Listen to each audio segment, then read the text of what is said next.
Welcome, Red Ice members. We are talking to Karen Sawyer, author of Soul Companions, and we have been going through 2 of the 5 people that we're going to focus on here today. We talked about David Spangler and Tiokasin Ghost Horse. And what we're going to do here in our next segment is that we're going to begin to talk about Sandra Ingerman. And I guess a good way to begin is the same that we did with the other ones.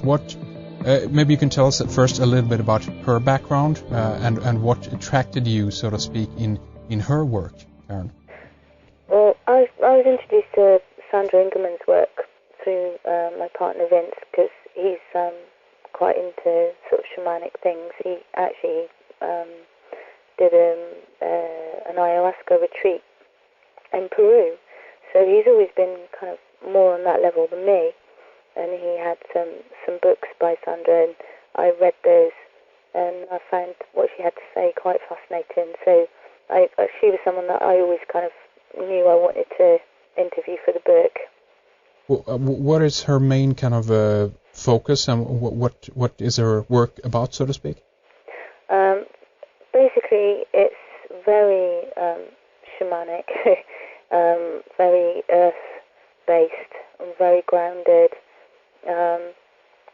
Oh gosh, I mean, one of the things that she does say, which I just feel is a very profound thing, is that if you're alive today and you come from an ancestry that has shamanic roots, no, of course they wouldn't have called themselves shaman, because that's a Siberian term, and exclusively it's been adopted. Mm-hmm. Yeah.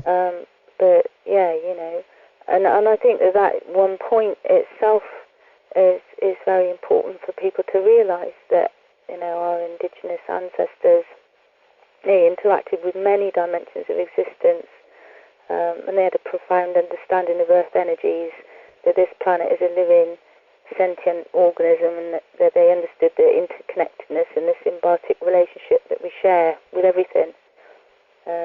Yes, I mean, you know, they were allies with many spirit beings in order to maintain harmony and balance. Mm.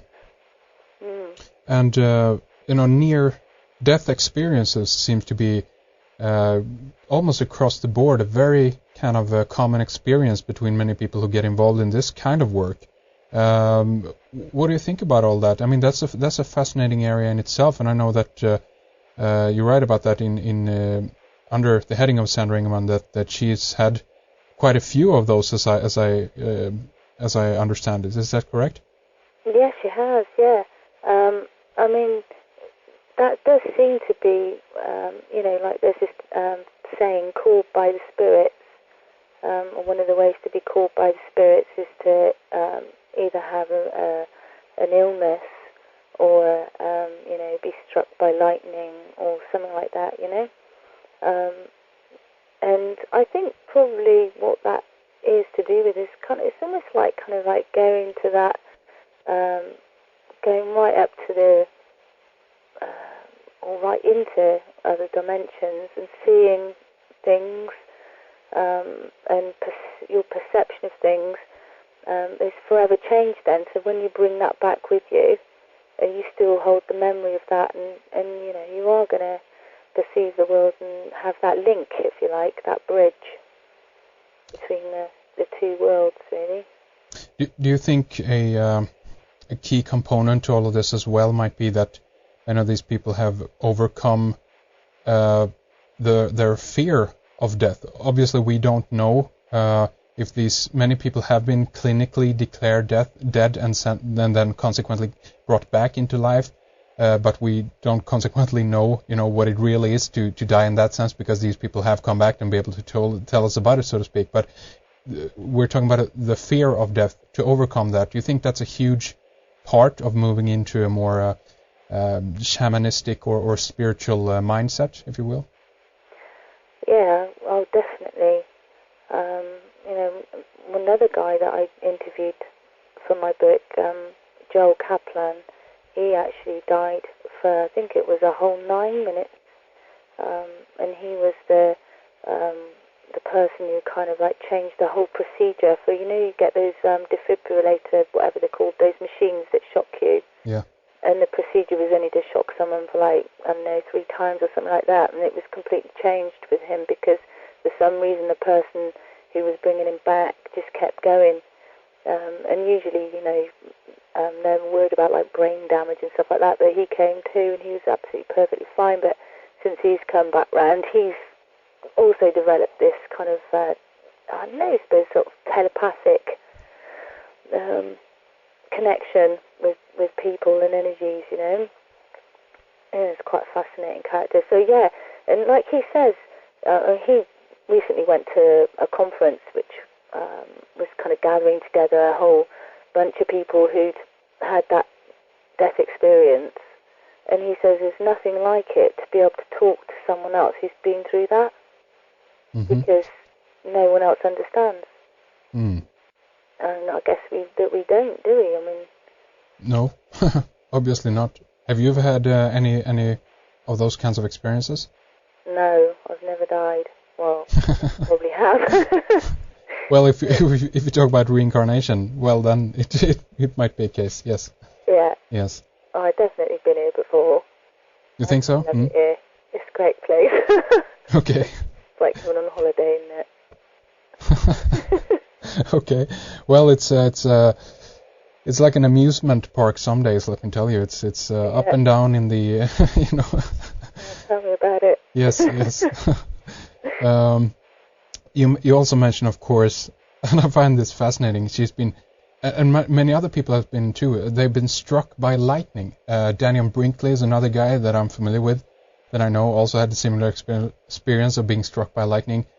And I'm just wondering, also, of course, what that does to if we talk about this in scientific terms now, what that actually does to the brain itself, because we know that, you know, electric activity running through the neural network of the brain, that's how you know, the function, so to speak, happens. And I wonder if there could be some kind of, you know, the brain is patched differently after, you know, huge electrical surge, if you will, is passing through you or even your brain then. What do you think the significance of that is, of being struck by lightning? Gosh, I really don't know. I mean, I guess it's another one of those things, isn't it? You wouldn't really know unless it happened to you. I've had an electric shock before. That was weird. Right. And been flung across the room. And the only reason that I'm still here today is because I was only a kid and I put my hand in the drawer. I couldn't even reach the drawer to see. I just put my hand in and randomly picked this knife out of the drawer. I was trying to get toast out of the toaster. Okay. And I picked the knife that had the ivory handle, and there was only, I think there were 2 of those in the drawer. So if I'd have picked a metal knife, you know, I would have probably really done damage. Yeah. Well, that's a near-death experience, isn't it? It is, you're right. Yeah. There you go. Yeah. Oh yeah, I've been there, done that. Yeah, exactly. Yeah. There you go. The T-shirt. Yes. Yeah, no, I mean that was weird because I actually got flung right across the other side of the room. Yeah. Sheesh. Yeah. Well, I mean, it's something with electricity, and of course, again, we, you know, to talk about energy overall in that sense. I mean, it's definitely something that is, you know, it's difficult. I mean, this isn't to say that everyone is, you know, might have a pleasant experience of you know, a near-death experience or what have you. But in many cases, it seems to be that. I don't know. It's very difficult. Yeah, I mean, you know, Sandra, she says, you know, she says not everyone can become a shaman, and you wouldn't want to, because it's the path of the wounded healer. And it isn't pleasant. But I guess that does give you some kind of compassion and empathy that's needed, really. Yes.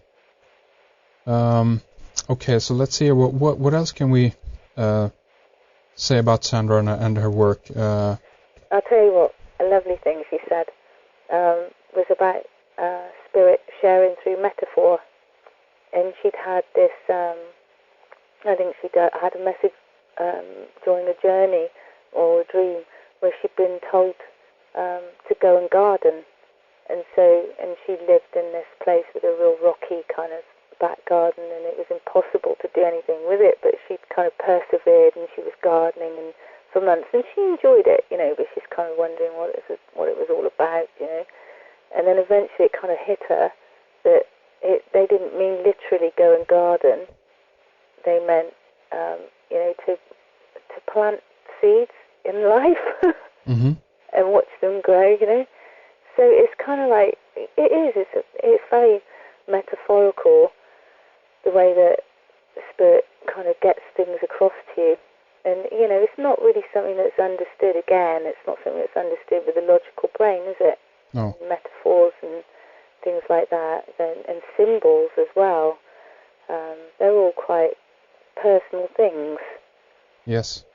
And well, again, if we talk about symbolism in that sense, the interpretation of symbolism is the most important thing of that, or a symbol per se, is how you personally interpret it, and I think obviously there is an intent behind that of those who created it, and that might be in many cases important to understand as well. But the most important thing is what it means to you, because I think in many cases it's all about, you want to hear someone else's interpretation all the time, and the question is, does that really matter in that sense, And that's why I really don't like those dream dictionaries that you can buy, because how